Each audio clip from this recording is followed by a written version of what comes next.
दोस्तों आज हम बात करेंगे कि पिंपल्स वाले लोगों को चेहरे पे क्या लगाना चाहिए और क्या नहीं लगाना चाहिए, जिसमें फेस वॉश, टोनर, मॉइस्चराइजर और सनस्क्रीन के साथ साथ कुछ घरेलू नुस्खे और क्रीम के बारे में जानने की कोशिश करेंगे। खासकर पिंपल्स की प्रॉब्लम में चेहरे पे लगाए जाने वाली चीज अच्छी तो होनी ही चाहिए, लेकिन साथ ही साथ इसके इस्तेमाल करने का सही समय और सही तरीके का भी पता होना बहुत जरूरी होता है। शायद आपको पता ही होगा कि इस पिंपल सीरीज की 4 वीडियो हमने पहले ही अपलोड कर दी है, जिसमें हमने जाना कि एक ही जगह पे बार बार पिंपल्स क्यों होते हैं, पिंपल्स की प्रॉब्लम में क्या खाना चाहिए क्या नहीं खाना चाहिए और कौन कौन सी गलतियाँ पिंपल्स की प्रॉब्लम को बद से बदतर बना देती हैं। इन सारी वीडियो के प्लेलिस्ट की लिंक आपको इस वीडियो के आखिर में मिल जाएगी, जहां से आप उसे देख सकते हैं। आज की ये वीडियो हमारी उस पिंपल सीरीज का पार्ट 5 है, जिसमें हम चेहरे पे लगाए जाने वाली चीजों के बारे में जानेंगे। खासकर पिंपल्स की प्रॉब्लम में सब कुछ सूट नहीं करता, इसलिए चेहरे पे कोई भी चीज बहुत ही सोच समझ के लगाने की जरूरत होती है। और इसलिए जिन लोगों के चेहरे पे भी पिंपल्स की प्रॉब्लम रहती है वो हमेशा ही कंफ्यूज रहते हैं कि किस चीज से चेहरा धोना चाहिए और चेहरा धोने के बाद कौन सी क्रीम और घरेलू नुस्खे का इस्तेमाल करना चाहिए, क्योंकि पिंपल्स वाली स्किन में गलत तरीके के चीजों का इस्तेमाल करने से खान पान और लाइफस्टाइल ठीक रहने के बावजूद ये पिंपल्स को काफी हद तक बढ़ा सकता है। इसलिए आज की इस वीडियो में हम जानेंगे कि सुबह सोकर उठने से लेकर रात को सोने तक आपको कौन कौन सी चीजों का अपने चेहरे पे इस्तेमाल करना चाहिए, जिसमें सबसे पहले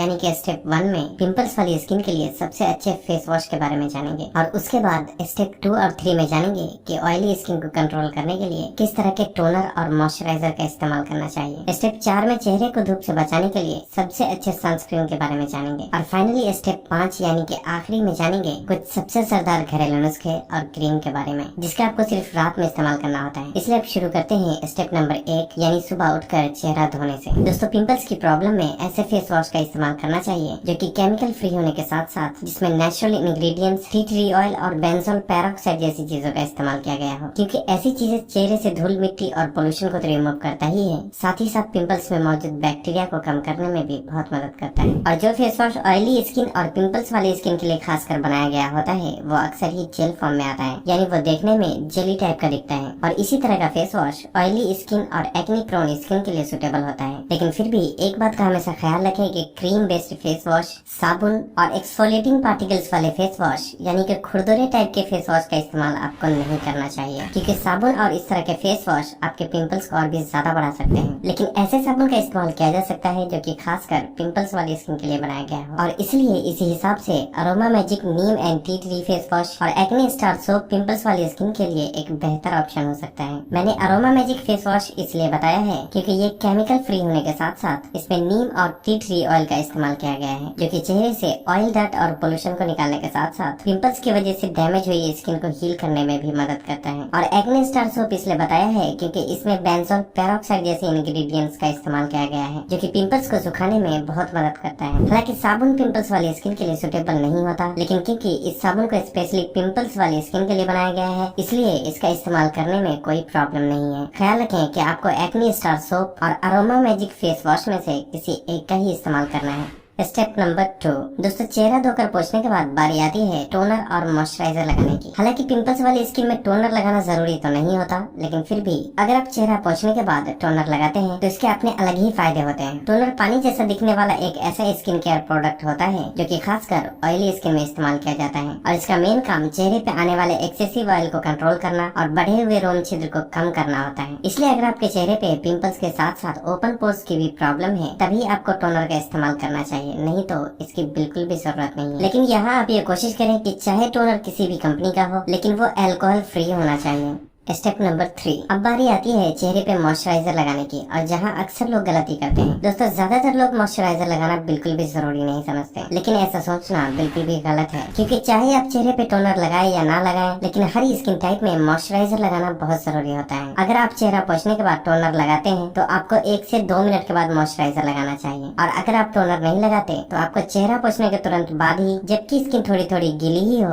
तभी मॉइस्चराइजर लगा लेना चाहिए। लेकिन यहाँ ये सवाल उठता है कि आखिर मॉइस्चराइजर लगाना इतना जरूरी क्यों है। दोस्तों हम जब भी चेहरा धोते हैं तो चेहरे से बहुत सारा नेचुरल ऑयल बाहर निकल जाता है, और इसलिए चेहरा धोने के बाद ऑयली स्किन भी कुछ देर के लिए ड्राई दिखने लगती है, और तब हमारे चेहरे के नीचे मौजूद ऑयल छोड़ने वाली ग्रंथि को ऐसा लगता है कि हमारी स्किन सूख रही है, और इसलिए तब ऑयल छोड़ने वाली ग्रंथि और भी ज्यादा मात्रा में ऑयल छोड़ना शुरू कर देती है, जिसकी वजह से चेहरा धोने के कुछ ही देर बाद हमारी स्किन पहले से भी ज्यादा ऑयली हो जाती है। लेकिन वही जब हम चेहरा धोकर पोंछने के तुरंत बाद ही मॉइस्चराइजर लगा लेते हैं तो हमारी स्किन के अंदर मौजूद ऑयल ऑयल छोड़ने वाली ग्रंथि को ऐसा लगता है कि हमारी स्किन पहले से ही मॉइस्चराइज है, इसलिए तब ऑयल छोड़ने वाली ग्रंथि ज्यादा मात्रा में ऑयल नहीं छोड़ती और स्किन में ऑयल धीरे धीरे बैलेंस होने लगता है। और यही वजह है कि हर स्किन टाइप में मॉइस्चराइजर लगाना बहुत जरूरी होता है। लेकिन मॉइस्चराइजर भी कई तरह के होते हैं, इसलिए अपनी स्किन के हिसाब से मॉइस्चराइजर चुनना बहुत जरूरी होता है। लेकिन यहाँ समझने वाली बात यह है कि पिंपल्स की प्रॉब्लम अक्सर ही ऑयली स्किन में होती है, इसलिए हमेशा ही ऑयल फ्री मॉइस्चराइजर का इस्तेमाल करना चाहिए। और इस तरह का मॉइस्चराइजर अक्सर देखने में जेल टाइप या फिर पानी की तरह दिखता है, और जिसके लिए aroma magic juniper berry oil free moisturiser एक बेहतर ऑप्शन है, क्योंकि ये ऑयली स्किन और पिंपल्स वाली स्किन दोनों में ही इस्तेमाल किया जा सकता है। और इसकी खास बात ये है कि ये केमिकल फ्री होने के साथ साथ बहुत ही आसानी से स्किन के अंदर एब्सॉर्ब हो जाता है। कंपनी का नाम मैंने आपकी आसानी के लिए बता दिया है, लेकिन अगर आप चाहें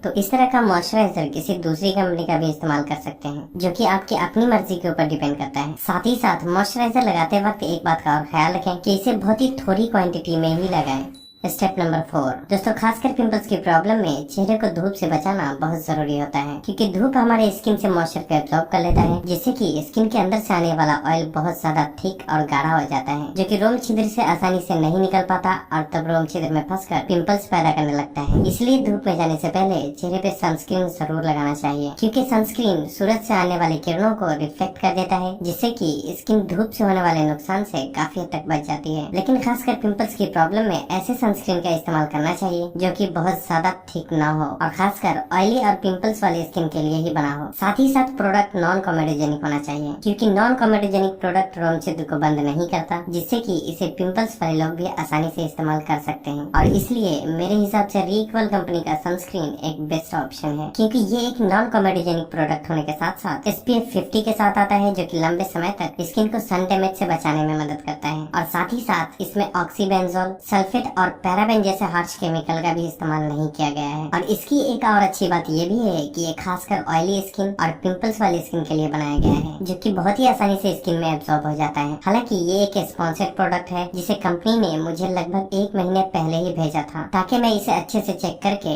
इसके बारे में आप लोगों तक सही जानकारी पहुंचा सकूं। हालांकि कंपनी ने मुझे और भी कई सारे प्रोडक्ट भेजे थे, जिसमें अच्छे तो सभी थे, लेकिन उनमें से भी सनस्क्रीन मुझे सबसे ज्यादा पसंद आया। इसलिए मैं आपसे भी कहना चाहूंगा कि आप इसे एक बार ट्राई जरूर करें। इसी कंपनी का एक पिट स्टॉप करके जेल आता है, जो कि पिंपल्स की वजह से हुए छोटे छोटे गड्ढे और दाग धब्बे को दूर करने के लिए इस्तेमाल किया जाता है। लेकिन इसका इस्तेमाल सिर्फ आपको वहीं करना चाहिए जहां आपको दाग धब्बे और गड्ढे की प्रॉब्लम है। और साथ ही साथ एक बात का और ख्याल रखें कि इसे सिर्फ पिंपल्स के दाग धब्बे और छोटे छोटे स्कार्स को भरने के लिए बनाया गया है, इसलिए पिंपल्स की प्रॉब्लम पूरी तरह से खत्म होने के बाद इसे सिर्फ दाग धब्बों पर ही इस्तेमाल करना चाहिए। तो जहाँ तक हो सके कोशिश करें कि पिंपल्स खत्म होने के बाद जितना जल्दी हो सके पिंपल्स के निशान को ठीक करने की कोशिश करें, क्योंकि पिंपल्स की वजह से हुए निशान जितना पुराना होता है उसे ठीक करना भी उतना ज्यादा मुश्किल हो जाता है। हालांकि हम आगे आने वाले वीडियो यानी कि पार्ट 6 में डिटेल में जानेंगे कि दाग धब्बे और उससे होने वाले गड्ढे को किस तरह से ठीक किया जा सकता है। इसकी लिंक मैंने डिस्क्रिप्शन में डाल दी है, जहां से आप इसे आसानी से खरीद सकते हैं। और अगर आप इस प्रोडक्ट पे 20% का डिस्काउंट चाहते हैं तो स्क्रीन पर दिए कूपन कोड को अप्लाई करना बिल्कुल भी ना भूलें।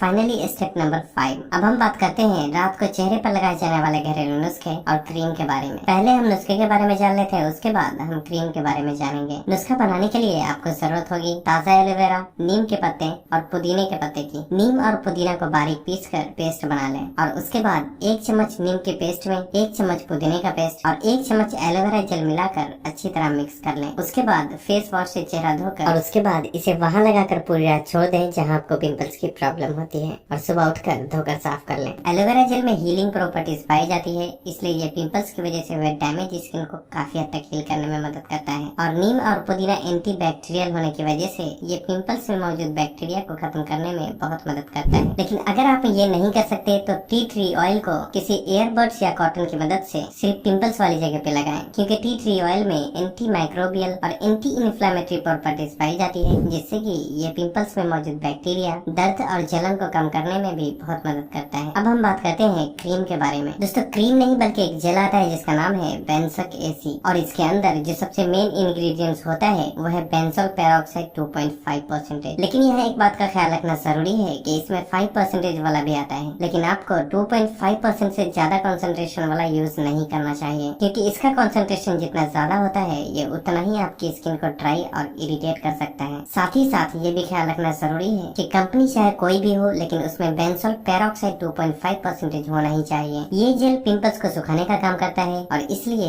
ये सिर्फ ऑयली स्किन वालों के लिए सूटेबल होता है। ख्याल रखें कि आपको रात में चेहरा धोने के बाद सिर्फ उस जगह इसका इस्तेमाल करना चाहिए जहां आपको एक्ने और पिंपल्स की प्रॉब्लम होती है। और यहाँ एक बात का और ख्याल रखें कि अगर आप रात को घरेलू नुस्खे का इस्तेमाल करते हैं तो उसके साथ फेस वॉश का इस्तेमाल करें, और अगर आप बेंजोइक एसिड जेल का इस्तेमाल करते हैं तो बेहतर है कि उसके साथ चेहरा धोने के लिए एक्ने स्टार सोप का इस्तेमाल करें, क्योंकि बेंजोइक एसिड में बेंजोल पेरोक्साइड होता है और एक्ने स्टार सोप में भी बेंजोल पेरोक्साइड ही होता है, इसलिए ये साथ में मिलकर ज्यादा बेहतर तरीके से काम करता है। अब हम पार्ट 6 यानी पिंपल्स सीरीज की आखिरी वीडियो में डिटेल में जानेंगे कि पिंपल्स के दाग धब्बे और गड्ढे को किस तरह से खत्म किया जा सकता है। तो बस आज के लिए इतना ही। अगर वीडियो पसंद आई हो तो इसे लाइक और शेयर करना ना भूलें, और तब तक के लिए अपना ख्याल रखें। अल्लाह।